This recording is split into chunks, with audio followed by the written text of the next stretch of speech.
Fala galera, Russo Dead na área e hoje uma jogatina retrô total nesse Atari Flashback Portable, o nosso portátilzinho da Atari, da AT Games, né?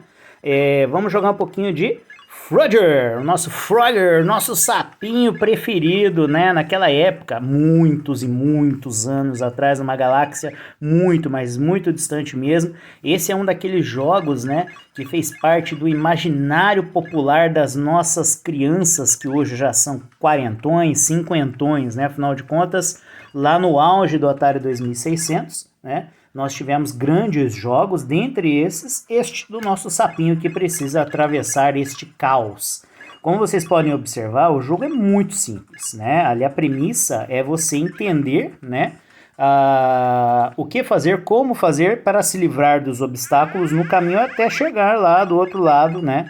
Desse caos instalado. Então aqui desse lado de baixo da tela, onde você tem o início da ação, nós temos então basicamente, né, um tráfego, trânsito propriamente dito, e o sapinho, então, o nosso camarada Frogger, tem que passar por esse desafio movimentando-se para os lados. Então você vai usar apenas o direcional, o D-pad, certo?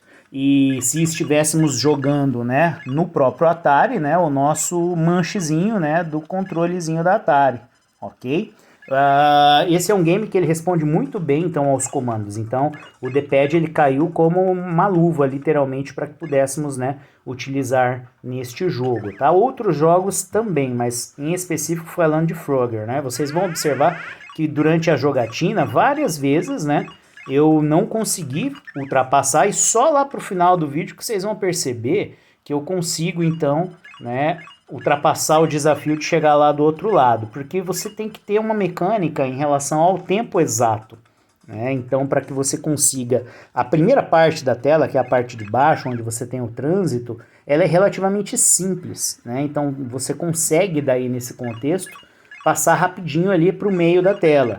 Quando você chega aí no meio, você tem que ter a percepção do desafio que é você observar o time entre, né, as pedras, vamos dizer assim, que mudam da cor vermelha para verde, né, e exatamente o momento em que você tem que saltar para estas, já saltando no tronco seguinte, porque se você ficar esperando ali, o que vai acontecer?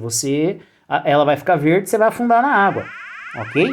Da mesma maneira, uma questão muito interessante é que rememorando, né, a jogatina de quando eu era criança, literalmente, né, que estava descobrindo, né, o videogame, eu joguei esse joguinho, eu joguei na casa de um vizinho que morava na rua de cima e que tinha um Atari 2600, e ele tinha só esse jogo, o Frogger, né, e o Pitfall, ok?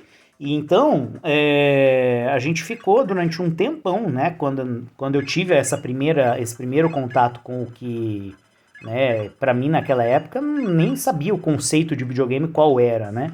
Eu era realmente muito, muito pequeno. Então, assim, a gente está falando ali de 86 para 87. Então, já vai fazer aí muito tempo, né?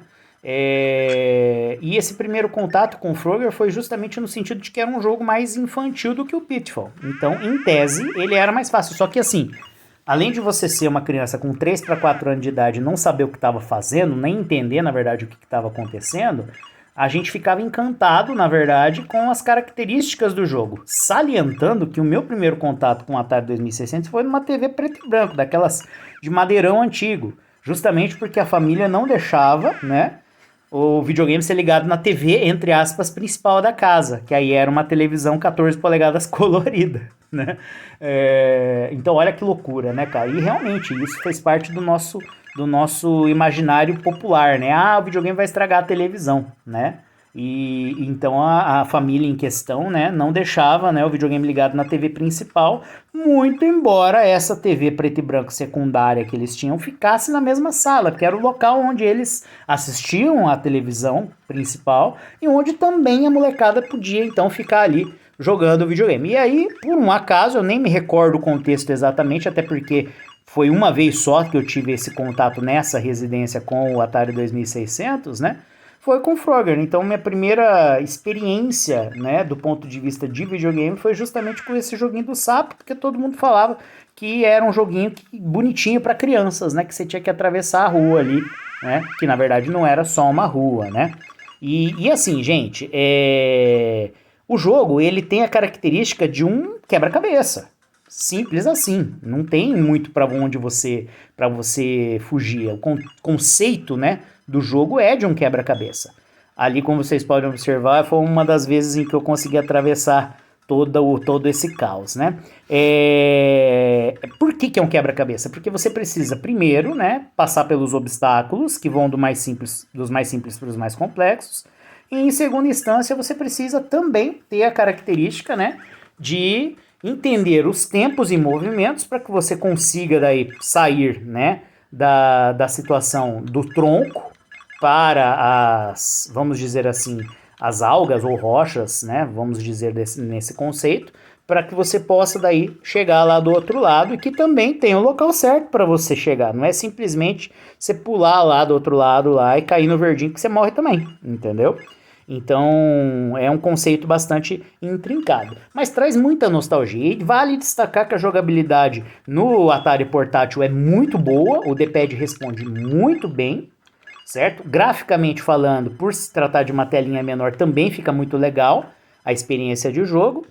E assim, é um jogo que tem um fator replay bastante grande também, porque você quer aumentar a tua pontuação por conta do desafio.